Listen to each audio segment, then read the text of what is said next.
La exquisita ignorancia radio. Oídos nuevos para propuestas nuevas.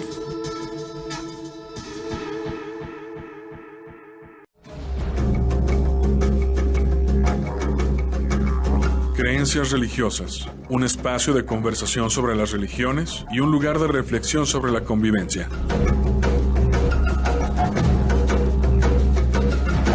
Este programa es producido tanto por el Centro de Estudios Religión y Sociedad y la Maestría en Estudios Filosóficos de la Universidad de Guadalajara, como por el Departamento de Formación Humana del ITESO.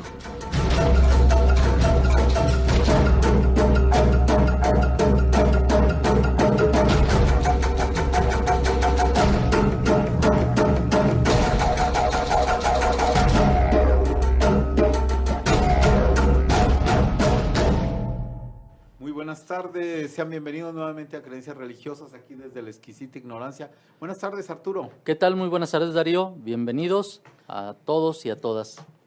Pues este mes estamos, recuerden ustedes, tocando esto en torno a ideas de las creencias o la religión popular. Y pues hoy tenemos un invitado, un colega, amigo de ITESO, y ya pues ha estado aquí varias ocasiones. Una ocasión anterior, pero esperamos que ya lo habíamos amenazado que lo íbamos a invitar de nuevo y pues ya se la cumplimos y esperamos que siga viniendo.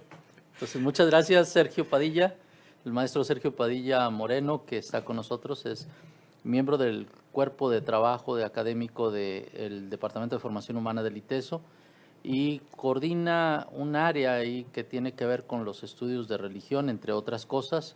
Es profesor de Cristología y de una asignatura que se llama Fe y Cultura. Y bueno, además escribe una columna en un semanario, que justamente así se llama, el semanario de la Arquidiócesis, que se llama Ars Cordis, sobre cuestión de música religiosa. Recuerdo que tienes un texto que se llama Cuando la música le canta a Dios, y varios artículos y varios trabajos por ahí publicados. Y bueno, pues es un gusto tenerlo con nosotros. Sí, y bueno, yo puedo citar que lo he conocido en un programa que había antes de Radio Metrópoli, aquella, donde pues éramos colaboradores y Sergio pues ahí duró también igual bastantes años, él hablando de música. Y bueno, pues he aquí ahora en nuestro programa hablando sobre esta cuestión de religiosidad y liberación. Y liberación. No sé, esta mañana cuando conversaba contigo decías, es que eso es como muy amplio. Sí, sí, sí. ¿Qué te evocan esas dos palabras? Bueno, primero, muchas gracias, Arturo, Darío, por la invitación. Sí, es la segunda vez que me toca estar aquí y yo feliz y contento. Porque como bien dices, bueno, he tenido experiencia de hacer radio. Incluso alguna vez en la XCJB tuve un programa durante 2 años de ópera y tenía que tal cual desde planear qué iba a hablar, hacerlo, conseguir los discos, una experiencia muy padre. Y después ya, como tú dices, con Laura Castro invitado y pues por ahí he andado en estos rollos. Me gusta el micrófono, me gusta. Y pues sí, el tema, capaz que los que escucharon cómo me presentaron, pues pura música y qué tiene que ver religión y liberación, ¿verdad? Sí, porque bueno, una de mis áreas de pasión, pues es precisamente todo lo que tiene que ver con teología, con estudios de religiones, etcétera. Es por la materia de fe y cultura que menciona Arturo, o la materia de fe y ateísmo que también he dado. Y por ahí veía en mi agenda que tenía que venir a hablar precisamente de eso. Ya me habías anunciado hace tiempo el tema, religión, religiosidad y liberación. Y ayer en la tarde y hoy en la mañana que estaba empezando a trabajar o pensar el tema como por dónde, pues digo, es un tema apasionante y pareciera paradójico. Y quiero comenzar con una anécdota, en la mañana que te preguntaba, o que me decías, bueno, ¿desde dónde? O que te preguntaba, ¿de dónde podemos tocar el tema? Y yo decía, a ver, yo me acuerdo de una amiga en la universidad, no voy a decir qué universidad, pero en la universidad, que era mi compañera. Es una universidad que está detrás una orden religiosa, por decirle de un modo, muy, vamos, ortodoxa. Y me acuerdo que ella se quejaba mucho en la universidad, pues de los criterios morales, de que sí podíamos ir de un modo, no de otro, ciertas reglas internas de la universidad, ciertos temas que no se tocaban en la universidad. Y me acuerdo que ella respingaba, decir, no es posible que no hay libertad y no podemos tocar X temas y hay que cuidar mucho lo que se dice, y los autores que se leen, bla. Después, ya nos graduamos, después de 20 años, la vuelvo a ver en un curso en la universidad, ahí mismo, y entonces le pregunto, oye, ¿dónde metiste a tus hijos? O sea, ¿dónde estudiaron tus hijos? Yo pensaba que alguna escuela de otra visión más amplia o más abierta o más libre, lo que sea. No, en colegios de esa organización religiosa. Dije, ¿y eso? No, es que yo quiero, es que para mí es importante que como está el mundo, me les enseñen muchos valores. O sea, que les den una visión como muy, muy clara de la moral. Y dije, entonces, a ver, ¿quieres volver a poner el yugo del que tú te quejabas, no? Y dije, ¿por qué no lo metiste? Yo soy de extracción, Arturo y yo somos de extracción ignaciana. Bueno, tú tienes otra historia. Yo fui misionero del Espíritu Santo, pero pues muchos años trabajando con jesuitas. Decía, bueno, algo se pega. Algo se pega. Entonces dices, ¿por qué no trabajaste con jesuitas? O sea, ¿por qué no mandaste a tus hijos ahí? No, porque ahí son muy libres. Ahí son demasiado libres y yo necesito estructura. Dije, bueno. Entonces, de alguna manera, tomo algo de lo que pudiéramos decir que decía Marx, que bueno, que la religión viene siendo el opio del pueblo y entonces que la religión y la libertad pues no se llevan. O sea, una persona que vive la fe o la religión, pues es una persona que vive alienada, que vive constreñida y que precisamente tiene que renunciar a sus libertades. Entonces, yo no creo en lo que dice Marx. Digo, entiendo el contexto y entiendo por qué lo dijo en su momento, pero digo, a ver, para mí, mi experiencia de vida personal, lo que he visto y los autores que he leído, yo digo, no, o sea, la religión puede ser un camino de liberación, ¿no? Y pues creo que es lo que vengo a tratar de compartir con ustedes es pues con algunas pistas de lo que yo he ido entendiendo respecto a cómo la religión efectivamente puede ser algo que te constriña, que sea castrante, que te esclavice, pero por otra parte me parece que la religión, desde una cierta óptica, ¿es como si tuviera dos caras la religión? No, yo diría que depende tiene una sola y... No, tiene una sola, depende de la insistencia, ¿no? Depende del enfoque, o así que el horizonte epistemológico, quizá. Sergio, el teólogo que estuvo hace poco, teólogo español, Juan Antonio Estrada, hablaba de ciertas formaciones tóxicas de la propia religión, ¿no? Sí. Y se refería, no es que estuvieran los textos, sino en la institucionalidad. ¿Tú qué piensas de eso? Yo creo que tiene que ver con el modo como se presenta la religión. A ver, ahorita en el curso de Cristología lo traigo fresco, les di a los alumnos que leyeran un capítulo de un libro que se llama ¿Qué Jesús seguimos?, de Teófilo Cabestrero, creo que tú lo conoces. Y lo que plantea Teófilo Cabestrero es que a Jesús, como figura central del cristianismo, pues si no somos honestos a la hora de acceder a él, si no hay un verdadero estudio o abordaje crítico de los evangelios y todo, pues le podemos hacer que diga lo que quiera. Entonces podemos ver en los evangelios a un Jesús pues más cercano al tipo, digamos, budista, o un Jesús cercano a tipo, por lo contrario, a un Jesús guerrillero. Y habría textos que lo confirmen. Entonces depende de cómo lo trabajes, ¿no? Para mí la base es precisamente contemplar a Jesús como hombre libre. Hay un libro que yo recomiendo mucho, que es uno de mis libros base, de esos 5 libros o 10 libros que me llevaría a una isla desierta, o 3, como diría Peña Nieto. El Jesús hombre libre de Christian Ducoc, es un teólogo francés, que yo alguna vez, el padre Pedro de Velasco, que fue mi primer jefe en el ITESO, un día le lancé esta pregunta: a ver, recomiéndame un libro así, un libro de literatura y uno de teología que sea. No pensó, Jesús hombre libre de Christian Ducoc. Y es cortito, es de Ediciones Sígueme, no sé si se siga vendiendo por ahí, pero yo ahí lo tengo y lo atesoro. Y entonces ahí plantea que aprendamos a ver, Jesús desde una perspectiva humana fue un hombre profundamente libre. pero que aprendió a ser libre y que se liberó de un montón de cosas. Primero, por ejemplo, dice Christian Ducoc, Jesús fue un hombre libre respecto incluso a su familia. En el Evangelio de Marcos por ahí aparece que en un momento dado piensan que Jesús estaba loco y entonces su familia va por él, porque estaba fuera de sí, ¿no? Y Jesús se mantiene libre respecto a ellos. Luego, la libertad que manifiesta respecto a los condicionamientos religiosos de la época, la observancia de la ley, ¿no? De hecho, creo que en las últimas, si los que me están escuchando fueron a misa, en las últimas 2 domingos, uno de los domingos anteriores se hablaba del conflicto que Jesús tuvo con gente venida de Jerusalén porque veía que sus discípulos no se lavaban las manos. Y entonces le echaban en cara a Jesús, no a los discípulos, oye, ¿por qué tus discípulos no se lavan las manos y no cumplen los protocolos y las reglas y las leyes propias que marca nuestra religión? Y entonces Jesús pues los encara y les dice, bueno, a ver, es que hay cosas mucho más importantes que esa, bla, bla, bla.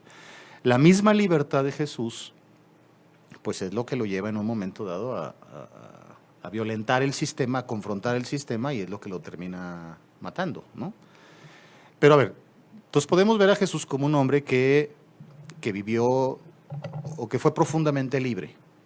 Para mí me apasiona el tema y eso está en teología y es bien interesante, bueno, cómo fue Jesús haciéndose esa libertad, ¿no? O sea, desde una dimensión, a mí me gusta ver mucho a Jesús como lo que plantea Pagola, como un Jesús humano, hombre que va haciendo proceso, va buscando a Dios, va entendiendo cosas, ¿no? Y no porque tenía la ciencia infusa y se echaba twitters con Dios, ¿no? Así como que pareciera que Jesús tenía Twitter con Dios y Facebook, no. Y Dios le daba me gusta y síguele, no, un proceso de discernimiento, bueno. Y una vez que Jesús logra ese proceso, no solamente fue un proceso de libertad personal, sino prácticas de liberación. Es decir, un Jesús que libera al otro. Producto de su propia experiencia, por supuesto. Entonces se me viene, por ejemplo, a la mente un texto del Evangelio, creo que es de Juan, capítulo, no me acuerdo si eso no sé, muy ducho, creo que es el capítulo 9, si no me acuerdo, que Jesús cura al ciego de nacimiento. Y es toda una perícopa bastante amplia donde Jesús va pasando y de repente ven un ciego y le preguntan a sus discípulos, ¿quién pecó, él o sus padres? ¿No? Entonces, dije, no, ni él ni sus padres, pero vamos, es un sujeto que estaba pues constreñido no solamente a la enfermedad, que aquí lo importante no era si era ciego o no físicamente, sino era un hombre que no podía ver producto de la misma presión de sus propios familiares, de la propia sociedad, que lo habían marginado y lo habían dicho, tú eres un ciego, no sirves para nada, ¿no? Y entonces Jesús se acerca y hay todo un proceso de liberación, pero no es mágico, sino, ¿qué quieres? Pues quiero ver, quiero curarme. Y entonces hace un proceso, le hace lodo con la saliva, se la unta, ve y lávate, y el sujeto pues se trata de empoderar, o se trata de liberar, y va y hace todo ese proceso y ve. Pero una vez que ve, pues no, qué padre viste, oye, pues, ¿cómo le hice? ¿Qué pasó? No, pues un hombre, este sujeto, Jesús de Nazaret, pues me dijo esto y yo. Y entonces empieza un conflicto al interior de los testigos y la propia familia del ciego para decir, bueno, ¿y cómo le hizo? ¿Qué pasó? Capaz que ni era ciego, ¿no? Capaz que nos estás engañando y no sé qué. Entonces, al final, dice el texto, al final, como el sistema no pudo demostrar, no pudo negar el manifiesto de vida y libertad del ciego ahora, dice el Evangelio que lo echan fuera. O sea, no sirves, estás fuera del sistema. Se vuelve a acercar con Jesús y le dice, sí, pues, ¿qué pasó? No, pues tú me liberaste, o sea, o tú me hiciste ver, bueno, ¿quién me hizo esto? Pues yo, el que está frente a ti. Entonces se postra y lo adora, o lo reconoce, ¿no? Entonces, ver que el proceso de liberación no es solo algo Jesús de manera individual, sino es un Jesús que libera a los otros y libera al otro, libera, por ejemplo, se acerca al publicano, se acerca a los pecadores, se acerca a la mujer que había sido condenada como adúltera, ¿no? Y hay todo un proceso de liberación, no solamente en el puro aspecto físico, sino también en la dimensión interna. Entonces, si te das cuenta, Jesús en un momento dado es un hombre que se libera o libera al otro de lo que podríamos decir hoy un eclesiocentrismo. O sea, a ver, vamos a liberarte de pues, de una visión tan cerrada del judaísmo de su época, también lo libera de un individualismo que también es peligroso, porque muchas veces pues somos creyentes, pero pues somos creyentes yo y Dios, ¿no? Y me valen cuete los otros. Y en otro momento también un espiritualismo pues que acaba descafeinando el evangelio, ¿no? A ver, déjame hacer poner un contrapunto. Venga. Hoy históricamente, de carne y hueso, como estás narrando esta parte del texto, pues no está Jesús. Y el mensaje se recibe a través de mediaciones. Ajá. Y estas mediaciones son institucionales, o se han institucionalizado y ha institucionalizado un discurso, una manera de hacer las cosas. De manera tal que finalmente me parece que allí tendría que haber otro tipo de proceso ante el mensaje, en este caso. Pero yo me pregunto dos cosas. Uno, ¿qué papel juega la institución en la construcción de estas ideas de liberación y o de opresión también? Porque me parece que hay ocasiones que hay planteamientos esclavizantes también dentro de algunas posturas religiosas. Y eso por un lado. Y entonces, ¿cómo reconocer las posibilidades que puede tener la religión? Porque cuando yo escucho esto, digo, bueno, sí, Jesús, pero Jesús pasa a través de las mediaciones de las instituciones. Lo mismo podría decir de Buda, de otros fundadores de religiones, que los mensajes pueden ser muy poderosos, muy potentes, pero luego las instituciones van construyendo muchas losas pesadas. Claro. Entonces, no sé cómo tú lo veas. Sí, lo acaban diluyendo. A ver, yo parto como cristiano, como católico, parto de la base que es Jesús, ¿no? Pero evidentemente Jesús luego fue interpretado, para empezar, por los propios evangelistas, ¿no? O sea, Jesús no escribió nada y no hay biografías como tal, entonces hay un proceso de interpretación de la vida de Jesús y eso ya marca un sesgo. Decía unos alumnos, entonces nos engañan. No, es que no hay un engaño, o sea, es una visión de los evangelistas, pero algo que los evangelistas desde afuera reconocen de Jesús es esa libertad. Bueno, luego pasa un proceso también el mismo Pablo, ¿no? Pablo también interpreta a Jesús y por ejemplo en la carta a los Gálatas, que dice ahí, pues para ser libres nos liberó Jesucristo, y entonces aguas con volverse a meter al yugo, y había que hacer toda una exégesis del texto. Pero bueno, luego a lo largo de toda la iglesia, de la historia de la iglesia, pues de repente sí la iglesia pone insistencias en ciertos temas que a veces pudieran la parte de la libertad hacerlas a un lado. O sea, en un momento dado, me imagino que hay ciertas espiritualidades de siglos posteriores donde más bien hacían el énfasis en la obediencia, en la sumisión, en la observancia rigurosa de los ritos, de las reglas, de las leyes. Si no vas a misa te castigan, una moral muy fuerte. Y yo digo que lo que en un momento dado ha vuelto a renacer esta figura de Jesús es quizá la teología latinoamericana, y en concreto la teología de la liberación, que pues no está inventando nada, trata de ver desde otra epistemología, otra óptica a este Jesús, no solamente que esta parte del Jesús bueno que se acerca, que libera del pecado, que saca los demonios, sino de otro tipo de visión, ¿no? Entonces, por eso me parece que hoy en día la relación libertad-religión pasa por esta mediación de lo que sería la teología de la liberación. Que ahí me parece que, bueno, habría que hablar un poco de Gustavo Gutiérrez, por ejemplo, de este teólogo que en el año del 68, antes de la Conferencia Episcopal de Medellín, dio un discurso en Perú donde dijo, pues bueno, vamos pensando una nueva teología, pues que nos ayude a salir de estas opresiones y estas circunstancias que están oprimiendo al ser humano. Luego de ahí, creo que en el año del 71 fue cuando escribió el famoso libro ese de Teología de la Liberación, y a partir de ahí puso en la discusión teológica, no solo de América Latina, sino en el mundo, esta dimensión de que pues, Jesús nos mandó ser libres, ¿no? O nos invitó a la liberación, y nosotros nos tenemos que, como creyentes, no solamente liberar a nosotros, sino también liberar a los demás, ¿no? Pero incluso, si me voy más atrás, estaba pensando ahorita, se me ocurrió, pues efectivamente, a ver, la espiritualidad ignaciana, Cuando uno hace los ejercicios ignacianos, ¿qué es lo que se propone? Bueno, ordenar y, ¿cómo dice? Tú te debes de acordar de cómo dice Ignacio, ¿no? Si acordar, volver a redirigir toda la vida a Cristo y el principio y fundamento, no sé qué. Y hay todo un proceso en los ejercicios espirituales donde el sujeto se confronta a sí mismo y confrontas todas tus tendencias o todas tus luchas o todas tus cosas que en un momento dado te esclavizan.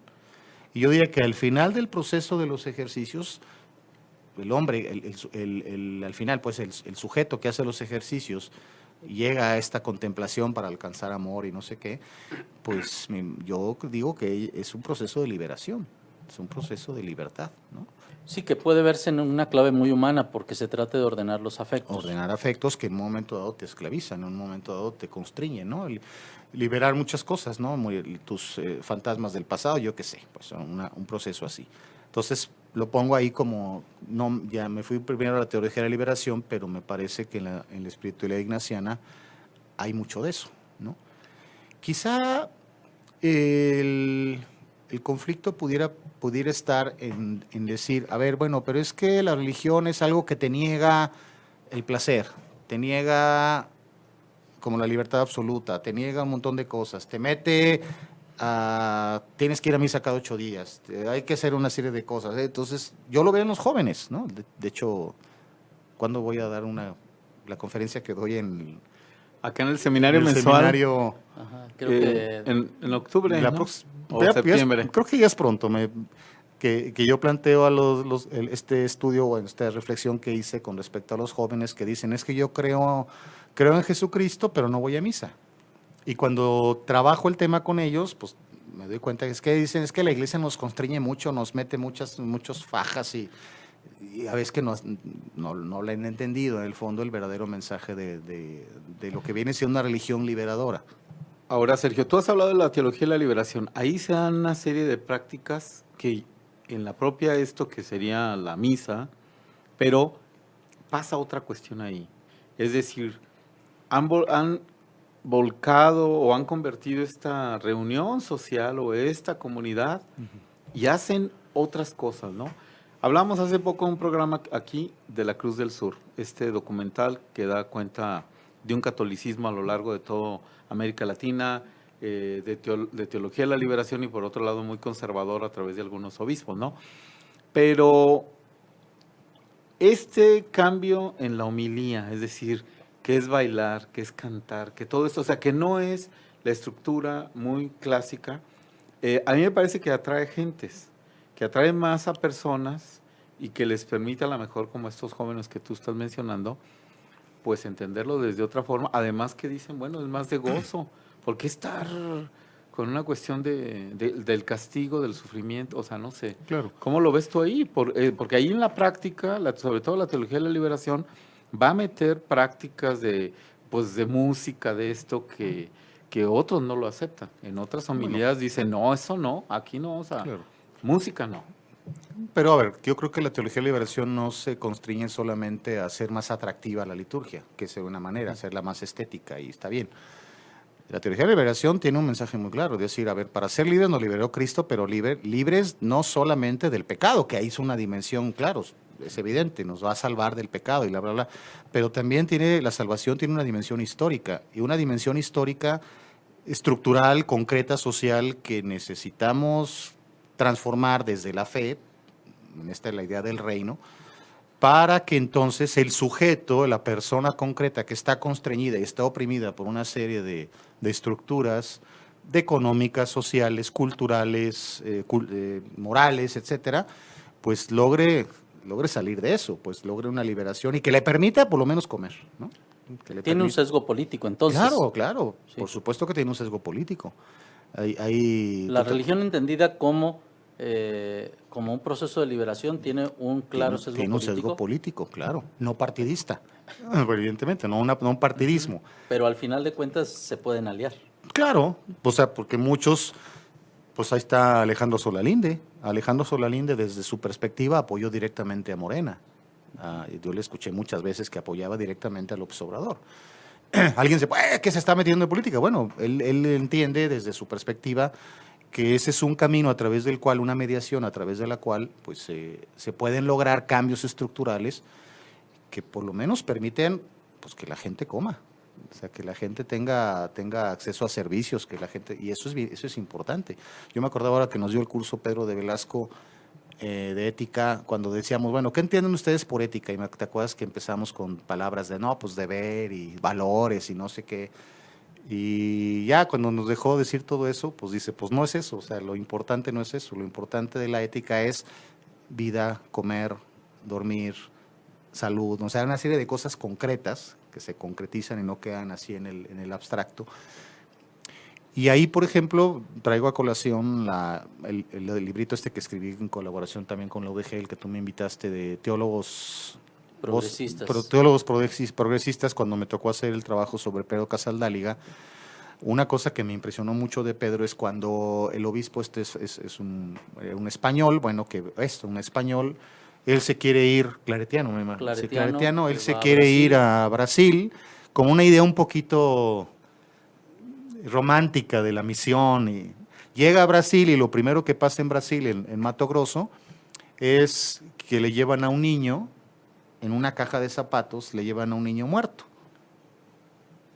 Y se da cuenta de que es porque el niño muerto y no era el primero, es que era una situación de pobreza y de opresión, y entonces al momento en que él se da cuenta de eso, pues empieza a confrontar al hacendado de la zona y toda la persecución que eso le implica.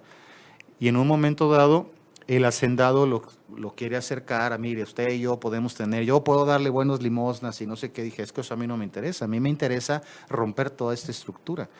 Tanto que un día va él junto con otro sacerdote y le dan un balazo, pensando que era él, le dan un balazo al otro sacerdote y lo matan, se le mueren los brazos, ¿no? Es decir, como que él sentía la cruz ahora sí muy cerca, entonces entiende.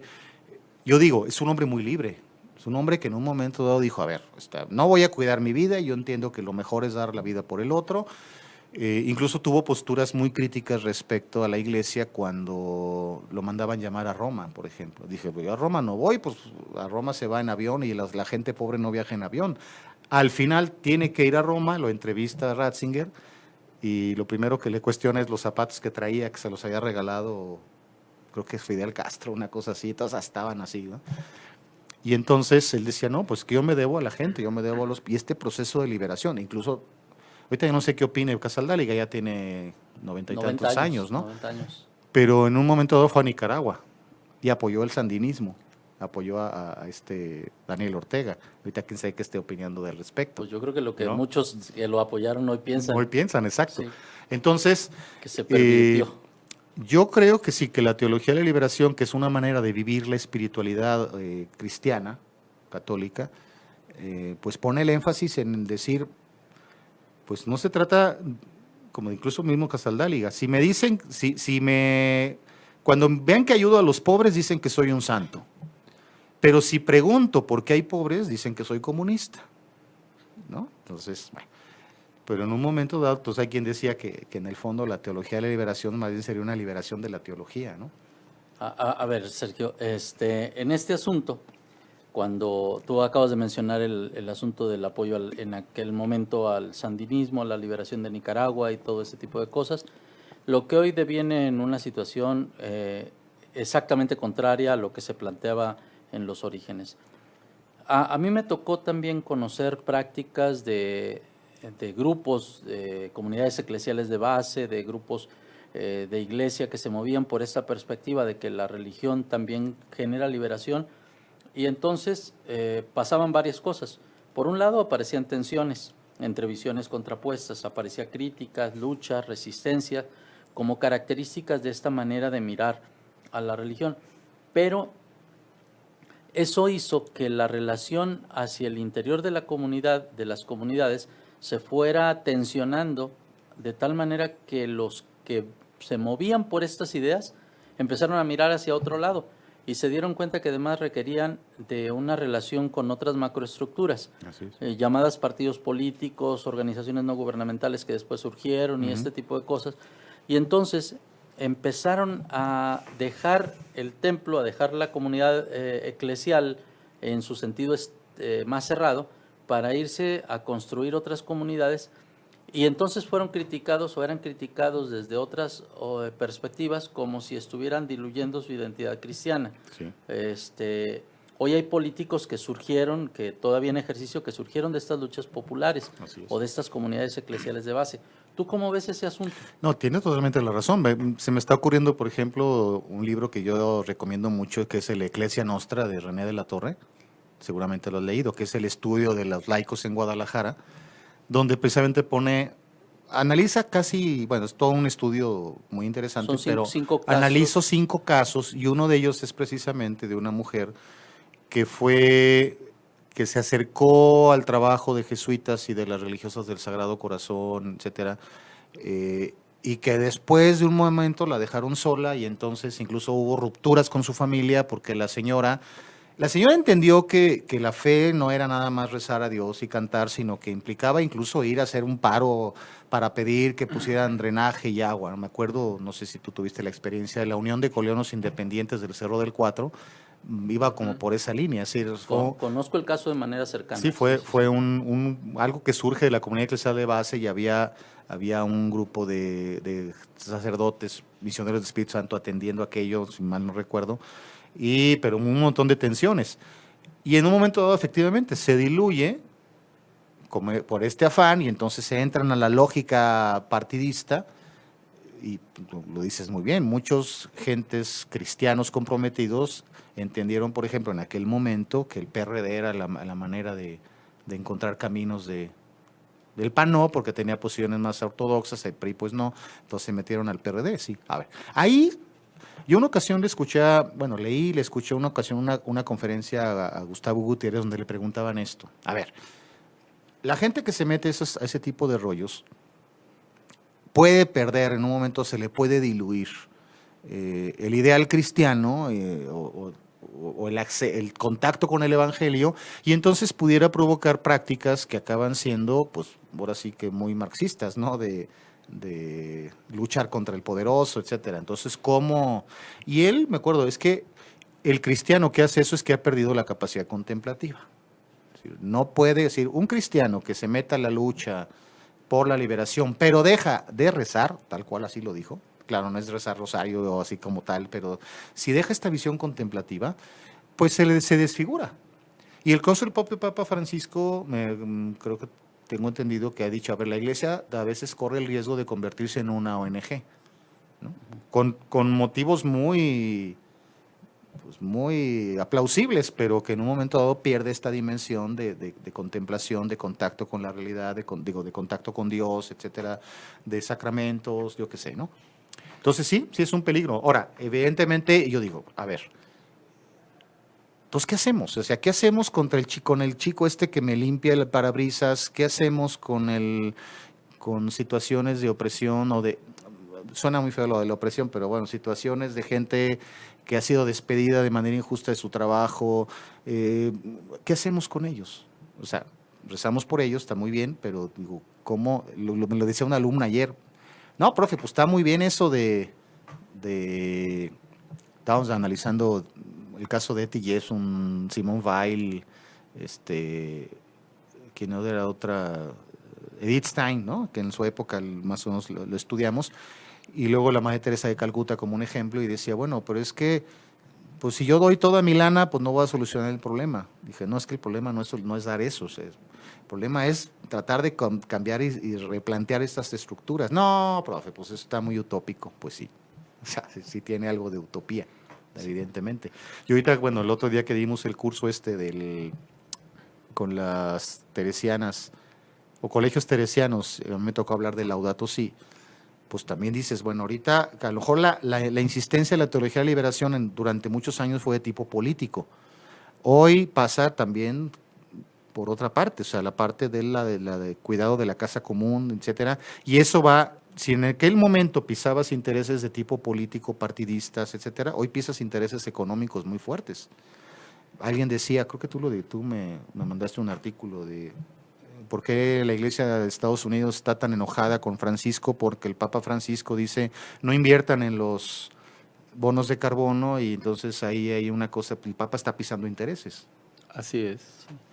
Bueno, desde Laudato sí, pero el Evangelio Gaudium también habla y hace una crítica al sistema económico, Por ¿no? supuesto. Entonces, pues es ponerte, me parece que esa es la perspectiva en que hay una organización que en este momento permea todo, y es que es intereses, o sea, el dinero sobre cualquier otra cosa. Cambiar esa lógica parece que es imposible, pero ahora sí que, como diría don Santiago Genovés, que lo he dicho muchas veces, este eslogan de si hemos inventado la guerra, podemos inventar la paz, ¿no? Entonces, sí se podría cambiar. ¿Es utópico? Pues sí. ¿Cuánto tiempo va a llevar? No lo sabemos, pero no siempre existió el capitalismo, ¿no? Y ahora está con esta cuestión y produce toda esta otra. ¿Hay planteamientos para cambiarlo? Pues sí. ¿Los vamos a ver? No sabemos. Pero definitivamente en esta versión que tú planteas, o esta perspectiva de un Cristo hacia los pobres, hacia los que necesitan, y que tiene que ver con una distribución donde en el mundo alcanza para todos, pero que no está así este planeta, bueno, ahí cómo se actúa. Exacto. Y creo que estos personajes que has tú ido situando, estos teólogos, pues han optado por lo que parecería una utopía, ¿no? Pero que a la larga, pues les va dando la razón. O sea, el planeta no puede aguantar con el consumo, pues durante creo que muchos otro No, tiempo. ya estamos en punto de inflexión. Sí, claro. Bueno. Y ahí estaría para mí, bueno, esa utopía, pues bueno, tiene un límite. Sí.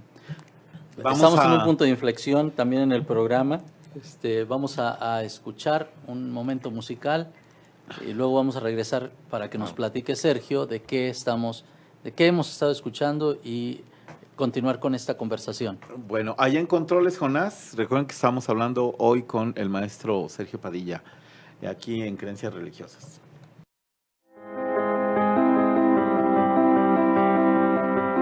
Está usted escuchando Creencias Religiosas.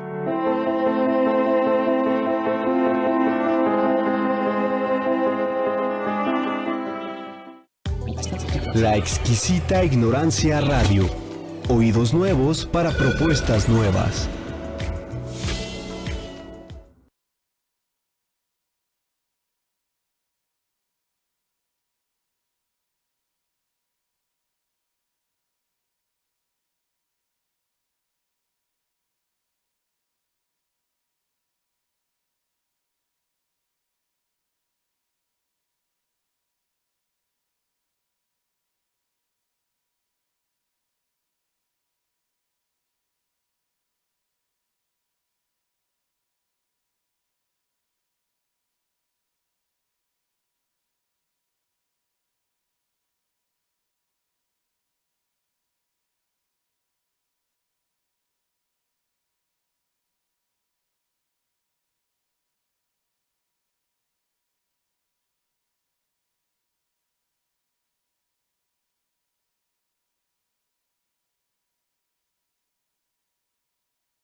La exquisita ignorancia radio.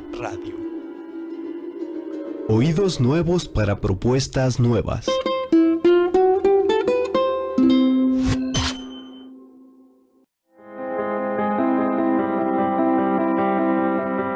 Está usted escuchando Creencias Religiosas.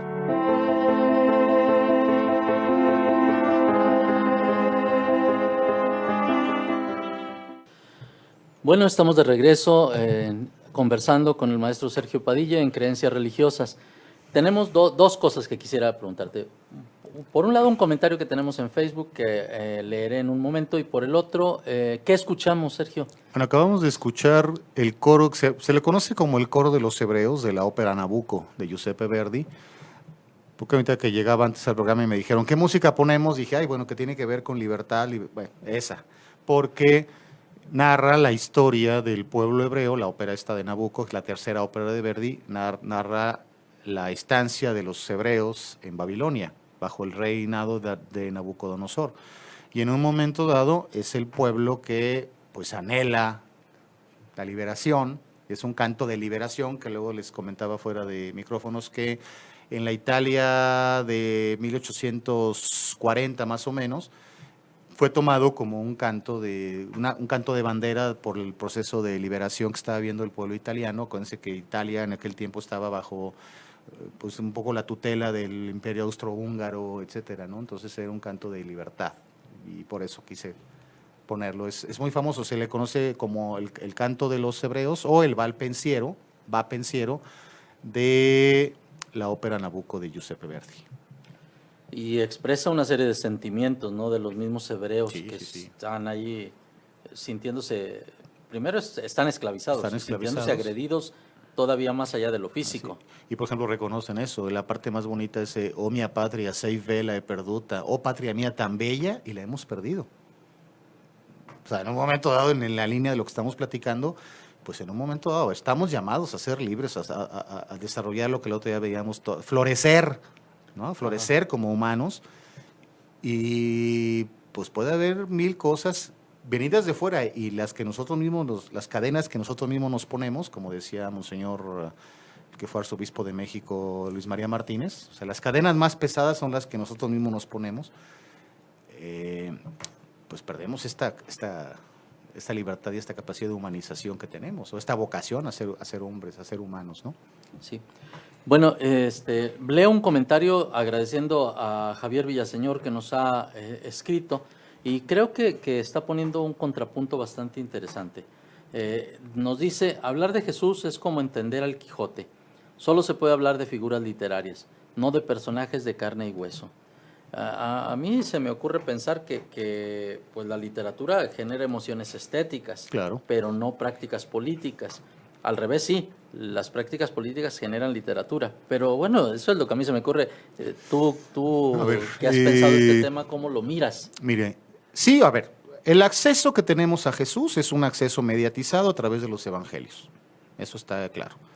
Porque en la época de Jesús, a ver, la primera pregunta, ¿Jesús existió, sí o no? Bueno, fuera de los evangelios hay algunos testimonios, se me ocurre pensar en el de Flavio Josefo, en su libro aquel de Antigüedades Judías, que en un momento dado hace una mención a Jesús, un tal Cristo que hacía cosas maravillosas. Luego es un texto que también estaba alterado y luego ya se descubrió el texto original, pero reconoce en Jesús un maestro, una persona que tuvo mucha influencia. Curiosamente habla más de Juan el Bautista que de Jesús, pero bueno, históricamente hablando vamos a decir Jesús existió. Pero lo que sabemos de él fue escrito muy posteriormente ni siquiera por testigos directos, sino testigos indirectos, o sea, en una segunda instancia. El evangelio más antiguo, o el más cercano a los acontecimientos, es el de Marcos. ¿Cómo sé esto? Bueno, porque lo dice los estudios que se han dedicado específicamente a eso, no necesariamente estudios de la iglesia, porque Ajón dice, bueno, si la iglesia lo estudia va a llevar agua a su molino, ¿no? Hay estudios muy sólidos de gente, de filólogos, etcétera. Y entonces dice, bueno, el evangelio más cercano a los acontecimientos es Marcos, pero ahí tenemos un problema, bueno, que son 30 años después. cuántas cosas muchas veces en 30 años se pueden entender de manera distinta. O sea, no hay una biografía como tal, no había cámaras fotográficas o ni siquiera ¿cómo se llama?, de video para estar siguiendo a Jesús. Incluso si las hubiéramos tenido, hombre, pues la dimensión humana de una persona, pues es mucho más compleja que eso, ¿no? O Sí, sea, no necesariamente la capta la cámara. Pues no, y aparte, por Todo- ejemplo, tú y todo yo en estamos, no detalle. sé, si tú estás casado, no sé, no has platicado esa historia, pero, a ver, yo estoy casado, ¿te puedo decir que conozco profundamente a mi esposa? Pues no, o sea, hay dimensiones que siempre se quedan ahí en la dimensión del misterio. Bueno, entonces, los historiadores o los estudiosos de esto dicen, bueno, si están en los evangelios, hay todo un proceso que explica, pero los evangelios no inventan, los evangelios hablan a partir de la experiencia de alguien que caminó los caminos de Galilea e hizo una serie de cosas y una serie de experiencias, dijo una serie de cosas e hizo una serie de cosas, que luego ellos hacen una interpretación teológica, eso es cierto, hacen una interpretación teológica, no biografías. Entonces, yo recomendaría a gente que de repente dice, bueno, es que entonces no, los evangelios no son biografías ni narran, y ¿qué tan seguro estoy que lo que Jesús dice que dijo? Bueno, un autor en español que es muy famoso, que es muy bueno y yo sigo mucho, es Antonio Piñero. Antonio Piñero es un exégeta, es un biblista, es un estudioso de estos temas, no es religioso, es un filólogo, es un experto en hermenéutica, que trabaja mucho desde el acceso científico, arqueológico, filológico a los evangelios. Entonces, ha descubierto una serie de cosas bien interesantes. Entonces, por ejemplo, él tiene un libro que se llama Todos los evangelios y dice que los evangelios hay 76 o 73, pero más de 70, ¿no? Fuera de los 4 canónicos, los 4 aceptados por la iglesia. Porque son los canónicos más los apócrifos, ¿no? O los no canónicos. Bueno. Y una cosa que reconoce de los 4 evangelios canónicos no es porque sean hablados por la iglesia como tal, dice, son los más cercanos a los acontecimientos.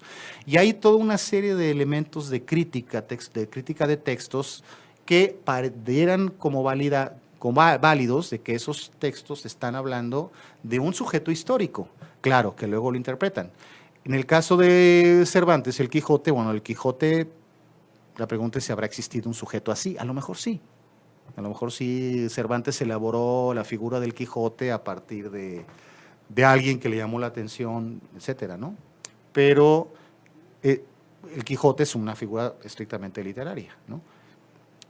Tal cual literaria. El que podemos obtener un montón de criterios morales y nos puede ayudar a una reflexión moral y nos puede ayudar a una reflexión estética y a una reflexión cultural y un montón de cosas, ¿no? Como en un momento dado, cualquier obra literaria.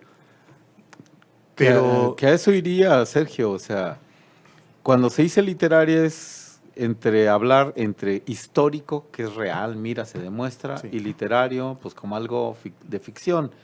Pero aquí la cuestión es que lo que se plantea tiene sentido para los creyentes. A mí es donde se plantearía eso. Así es. Hoy del Quijote están haciendo propuestas para jóvenes que lo entiendan hoy a su cuestión contemporánea. Así es. Y es lo mismo, hay unos evangelios que fueron construidos por una sociedad ganadera, agraria, y que hoy, que estamos en otro tipo de sociedad, ¿cómo se están entendiendo? Bueno, Así hay es. teólogos que han Así es. hecho propuestas Así y que, entonces, ahí para mí es, no tanto, porque pues si no se vuelve un debate entre ciencia y religión, que para mí es un callejón sin salida, sino es qué sentido tendría hoy a las personas cuando se les plantea de una forma Cristo o de otra. Claro, no sé, claro. No sé qué opinas Y ahí tú. bueno, a ver, yo ahí voy a los testigos, o sea, y ahorita que mencioné a Hasaldáliga, porque a mí me dicen, a ver, profe, ¿usted por qué cree o en qué cree? ¿No? Bueno, yo dije, a ver, yo no creo tanto porque lea mucho los evangelios o porque haya leído mucha teología. A mí algo que me motiva mucho a creer es los testigos. Entonces puse a Hasaldáliga como un ejemplo, dices, bueno, ¿quién va a entregar la vida así de esa manera? Ni siquiera como un partido político que a la larga tiene pensión, no, un cuate que entrega la vida. Y otra figura es el Monseñor Óscar Arnulfo Romero, que para mí es clave para entender esto. O sea, Óscar Arnulfo Romero, un hombre que fue educado tuvo una formación teológica sólida y que era un cuate que explicaba a Cristo desde los libros. Y un día, cuando enfrenta la realidad, cuando se da cuenta de la realidad del pueblo del Salvador, cuando le matan a su amigo Rutilio Grande, y entonces se da cuenta de que todo lo que estaba viviendo el pueblo salvadoreño no era producto de algo querido por Dios, ni de algo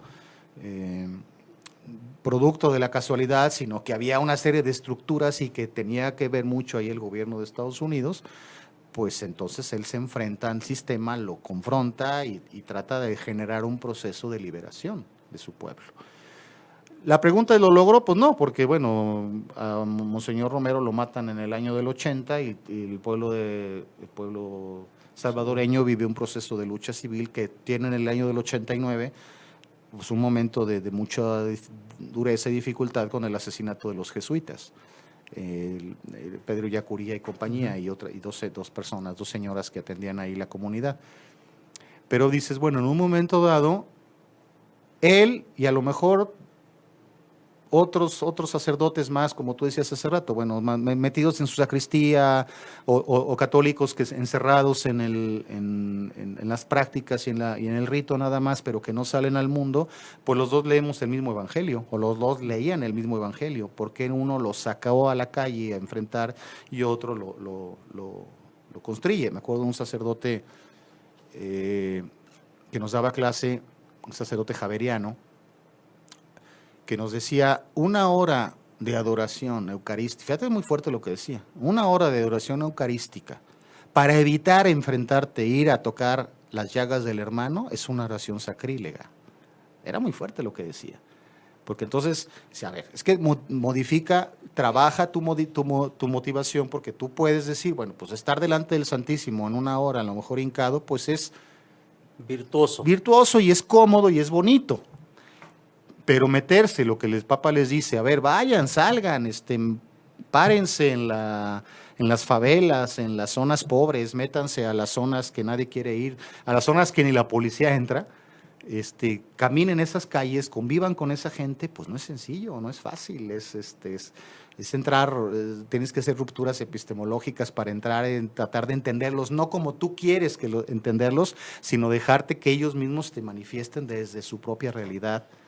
Entonces hay procesos bien gruesos a mí me pasó, pues, o sea, yo era un niño fifí, diría López Obrador, ¿verdad? O sea, venido de una universidad privada, muy bien, y entonces cuando me mandan a mi apostolado allá en la zona suburbana de Querétaro, pues hombre, o sea, ya llegó Juan Camané y no, o sea, tuve que bajar esa y entonces dejar que la gente me tocara y me hablara, no llevarles yo mi discurso.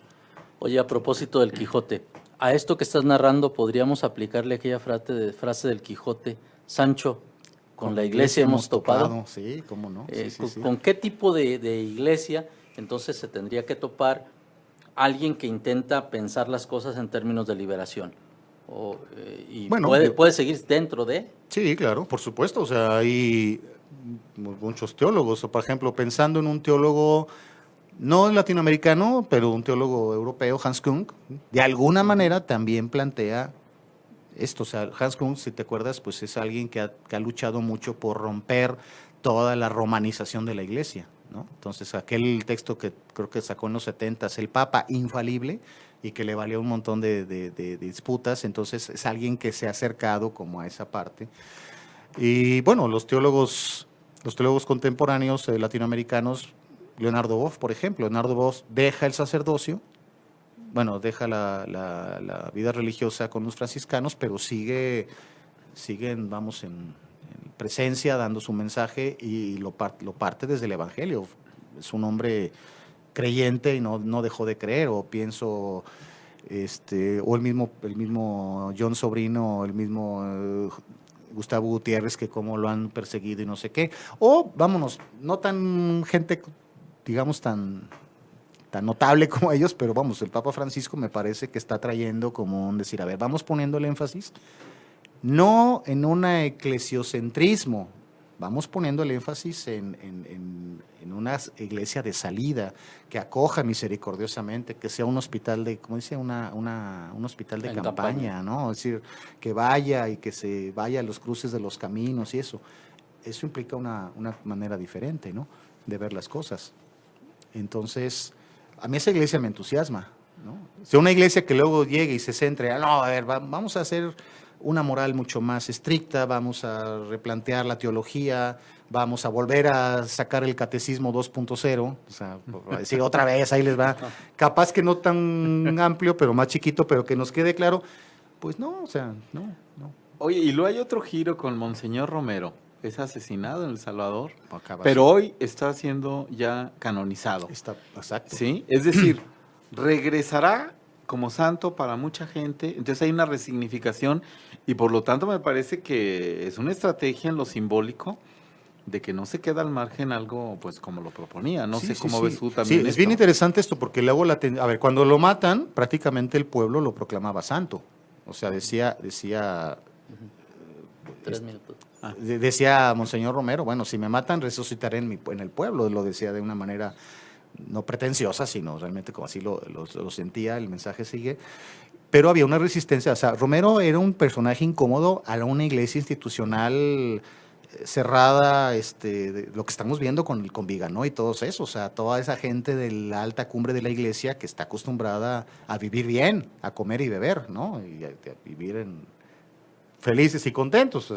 Y entonces Francisco llega con una postura de mayor pobreza y entonces pone para empezar a Juan 23 y luego pone a Romero como un ejemplo, es decir, la iglesia tiene que ser así, ¿no? Tiene que ser así. Pero no desde un discurso desde afuera, sino comprometido, caminando con la gente. Y Con el peligro de que vivas exactamente lo mismo que Jesús, que te acaben dando cranca.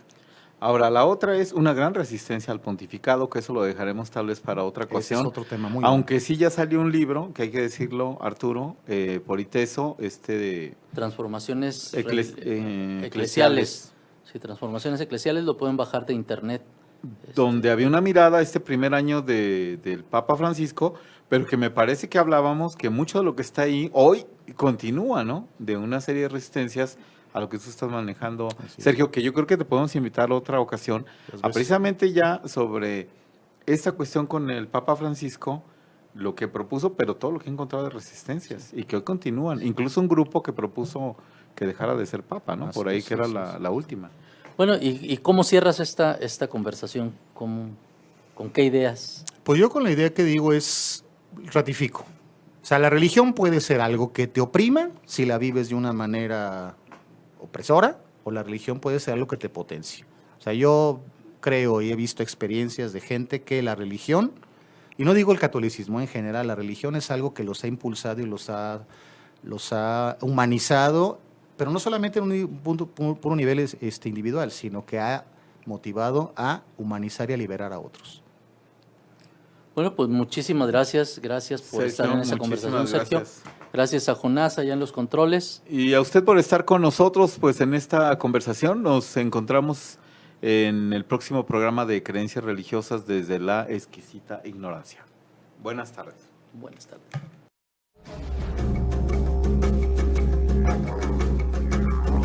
Creencias Religiosas concluye por hoy.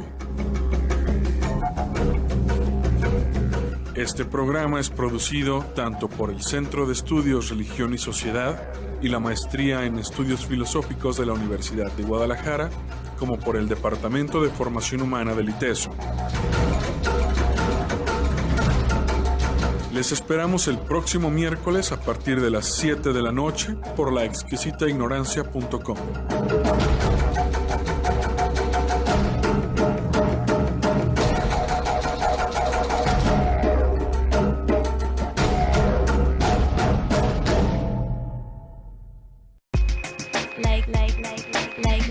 La Exquisita Ignorancia Radio. Oídos nuevos para propuestas nuevas.